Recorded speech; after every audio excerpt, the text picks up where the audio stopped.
ಓಂ ಶ್ರೀ ಗುರುಭ್ಯೋ ನಮಃ ಹರಿಃ ಓಂ ಓಂ ಕಾತ್ಯಾಯನಾಯ ವಿದ್ಮಹೇ ಕನ್ಯಾಕುಮಾರಿ ಧೀಮಹಿ ತನ್ನೋ ದುರ್ಗಿ ಪ್ರಚೋದಯಾತ್. ಓಂ ಶ್ರೀ ಶಿವಂ ಗುರುಭ್ಯೋ ನಮಃ. ಆತ್ಮೀಯ ವೀಕ್ಷಕರಿಗೆಲ್ಲರಿಗೂ ಕೂಡ ಚಂದ್ರಶೇಖರ್ ಮಾಡುವಂತಹ ಆತ್ಮೀಯ ನಮಸ್ಕಾರಗಳು. ಎಲ್ಲರಿಗೂ ಕೂಡ ಜ್ಯೋತಿರ್ಮಯ ನಾಡಿ ಆಸ್ಟ್ರಾಲಜಿ ಯೂಟ್ಯೂಬ್ ಚಾನೆಲ್ಗೆ ಸ್ವಾಗತವನ್ನು ಬಯಸ್ತಾ, ನಾವು ಈ ದಿನ ಶನಿಯ ಒಂದು ಗೋಚಾರ ಫಲಗಳನ್ನು ತಿಳ್ಕೊಳ್ಳೋಣ. ಶನಿ ಬದಲಾವಣೆ ಆಗ್ತಾ ಇರತಕ್ಕಂಥದ್ದು ಮಾರ್ಚ್ 29, 2025ನೇ ತಾರೀಕಿನ ದಿನ ಮಧ್ಯರಾತ್ರಿ 1:07 ಶನಿಗ್ರಹರ ಒಂದು ಬದಲಾವಣೆ ಕುಂಭರಾಶಿಯಿಂದ ಮೀನರಾಶಿಗೆ ಆಗ್ತಕ್ಕಂಥದ್ದು. ಶನಿಯ ಒಂದು ಸಂಚಾರ ಫಲಗಳು ವೃಷಭ ರಾಶಿಯವರ ಒಂದು ವಿಚಾರವಾಗಿ ಯಾವ ರೀತಿ ಇರುತ್ತೆ ಅನ್ನುವಂತಹ ಒಂದು ವಿಚಾರಗಳನ್ನು ನಾವು ಸಂಕ್ಷಿಪ್ತವಾಗಿ ತಿಳ್ಕೊಳ್ಳೋಣ. ನೋಡಿ, ವಿಶೇಷವಾಗಿ ವೃಷಭ ರಾಶಿಯವರಿಗೆ 11ನೇ ಮನೆಯಲ್ಲಿ ಶನಿಗ್ರಹರ ಒಂದು ಪ್ರಭಾವ ಬರ್ತಾ ಇರತಕ್ಕಂಥದ್ದು.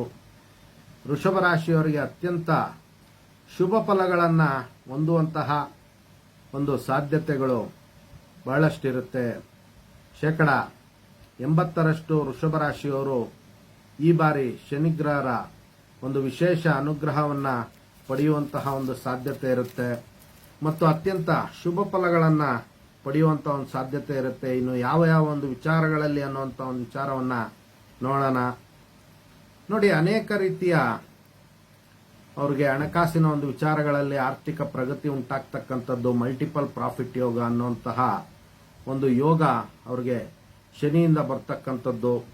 ಇನ್ನು ಅದೇ ವಿಧವಾಗಿ ಹಿರಿಯ ಸಹೋದರ ಮತ್ತು ಸಹೋದರಿಯರಿಂದ ವಿಶೇಷವಾದಂತಹ ಒಂದು ಸಹಾಯ ಸಹಕಾರಗಳು ವೃಷಭ ರಾಶಿಯವರಿಗೆ ದೊರೀತಕ್ಕಂಥದ್ದು.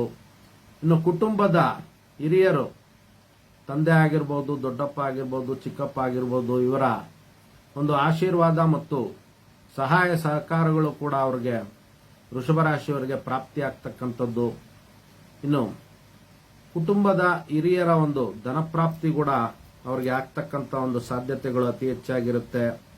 ಇನ್ನು ನೋಡಿ, ಅವರ ಒಂದು ಗುರಿಗಳನ್ನ ಮತ್ತು ನಿರೀಕ್ಷೆಗಳು ಏನಿರುತ್ತೆ ಅದೆಲ್ಲವೂ ಕೂಡ ಸಫಲತೆಯನ್ನ ಪಡೆದುಕೊಳ್ಳುವಂತಹ ಒಂದು ಸಾಧ್ಯತೆಗಳು, ಅವರ ಒಂದು ಗುರಿಗಳನ್ನ ಸಾಧಿಸುವಂತಹ ಒಂದು ಸಾಧ್ಯತೆಗಳಿರುತ್ತೆ. ಉದಾಹರಣೆಗೆ ನೋಡಿ, ನಾವು ಮನೆಯನ್ನ ಮಾಡಬೇಕು ಅಥವಾ ವಾಹನವನ್ನ ಖರೀದಿ ಮಾಡಬೇಕು ಅಥವಾ ಯಾವುದಾದ್ರೂ ಒಂದು ಬಿಸ್ನೆಸ್ ಅಲ್ಲಿ ಇನ್ವೆಸ್ಟ್ ಮಾಡಬೇಕು ಅನ್ನುವಂತಹ ಒಂದು ಆಸೆ ಆಕಾಂಕ್ಷೆಗಳನ್ನು ಉಳ್ಳವರಿಗೆ ಶನಿಗ್ರಹರ ಒಂದು ಆ ದಿವ್ಯ ಆಶೀರ್ವಾದದಿಂದ ಅತ್ಯಂತ ಶುಭ ಫಲಗಳು ಪ್ರಾಪ್ತಿಯಾಗುವಂತಹ ಒಂದು ಸಾಧ್ಯತೆಗಳಿರುತ್ತೆ.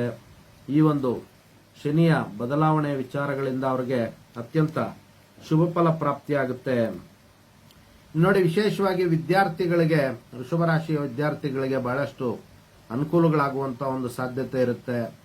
ಇನ್ನು ಅದೇ ವಿಧವಾಗಿ ನೋಡಿ, ಈಗಾಗಲೇ ಡೈವರ್ಸ್ ಅನ್ನ ತೆಗೆದುಕೊಂಡು ಎರಡನೇ ವಿವಾಹಕ್ಕೆ ಪ್ರಯತ್ನ ಮಾಡ್ತಾ ಇರತಕ್ಕಂತಹ ವೃಷಭ ರಾಶಿಯ ಜಾತಕರಿಗೆ ಶನಿಯ ಒಂದು ಪ್ರಭಾವದಿಂದ ಅವರ ಒಂದು ವಿವಾಹ ಆಗುವಂತಹ ಒಂದು ಸಾಧ್ಯತೆಗಳು ಅತಿ ಹೆಚ್ಚಾಗಿರುತ್ತೆ.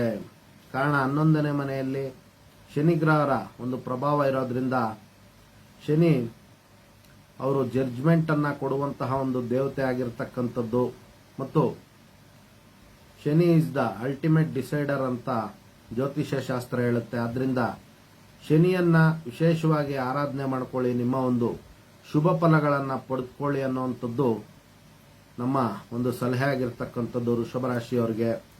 ಇನ್ನು ನೋಡಿ, ವೃಷಭ ರಾಶಿಯ ಜಾತಕರಿಗೆ ಕುಟುಂಬ ಸದಸ್ಯರಿಂದ ಅಂದ್ರೆ ಮಕ್ಕಳು ಮತ್ತು ಮೊಮ್ಮಕ್ಕಳಿಂದಲೂ ಕೂಡ ಹೆಸರು, ಕೀರ್ತಿ, ಯಶಸ್ಸು ಅವರಿಗೆ ಪ್ರಾಪ್ತಿಯಾಗುವಂತ ಒಂದು ಸಾಧ್ಯತೆ ಇರುತ್ತೆ.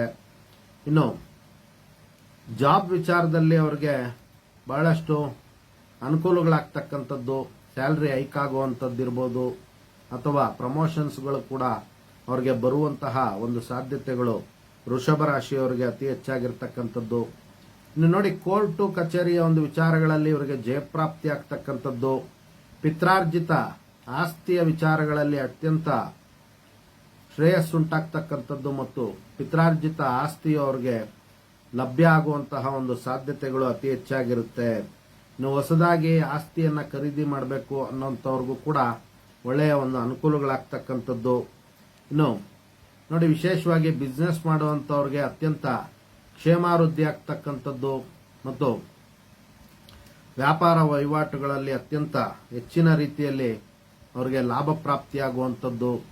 ಇನ್ನು ವಿವಾಹ ಪ್ರಯತ್ನಗಳಲ್ಲಿ ಕೂಡ ಅತ್ಯಂತ ಯಶಸ್ಸು ಮತ್ತು ಸಫಲತೆಯನ್ನು ಪಡೆಯುವಂಥದ್ದು. ಇನ್ನು ವಿವಾಹ ಜೀವನದಲ್ಲಿ ಅತ್ಯಂತ ಸುಖ ಪ್ರಾಪ್ತಿಯಾಗುವಂತಹ ಒಂದು ಸಾಧ್ಯತೆಗಳು ಅತಿ ಹೆಚ್ಚಾಗಿ ವೃಷಭ ರಾಶಿಯವರಿಗೆ 90% ಶುಭ ಫಲಗಳನ್ನು ಶನಿಯ ಒಂದು ವಿಶೇಷತೆಯಿಂದ ಪಡೆದುಕೊಳ್ಬಹುದಾಗಿರುತ್ತೆ. ಇನ್ನು ನೋಡಿ, ಪರಿಹಾರಾರ್ಥವಾಗಿ ಗುರು ಮತ್ತು ಶನಿದೇವರನ್ನ ಎರಡೂ ದೇವರುಗಳನ್ನು ಆರಾಧನೆ ಮಾಡೋದ್ರಿಂದ ವೃಷಭ ರಾಶಿಯವರು ಇನ್ನೂ ಹೆಚ್ಚಿನ ಶುಭ ಫಲಗಳನ್ನು ಪಡಿಬಹುದಾಗಿರುತ್ತೆ. ಇದಿಷ್ಟು ಕೂಡ ವೃಷಭ ರಾಶಿಯವರ ಶನಿಯ ಒಂದು ಗೋಚಾರ ಫಲಗಳಾಗಿರ್ತಕ್ಕಂಥದ್ದು. ಎಲ್ಲರಿಗೂ ಕೂಡ ಜಗನ್ಮಾತೆಯ ದಿವ್ಯ ಆಶೀರ್ವಾದ ಇರಲಿ ಅಂತ ಮತ್ತೊಮ್ಮೆ ನನ್ನ ಆರಾಧ್ಯ ದೇವತೆ ಲಲಿತಾಂಬಿಕೆ ಬಳಿ ಪ್ರಾರ್ಥನೆ ಸಲ್ಲಿಸುತ್ತಾ, ಸರ್ವೇ ಜನಃ ಸುಖಿನೋ ಭವಂತು, ಸಮಸ್ತ ಸನ್ಮಂಗಳಾನಿ ಭವಂತು, ಶುಭಮಸ್ತು.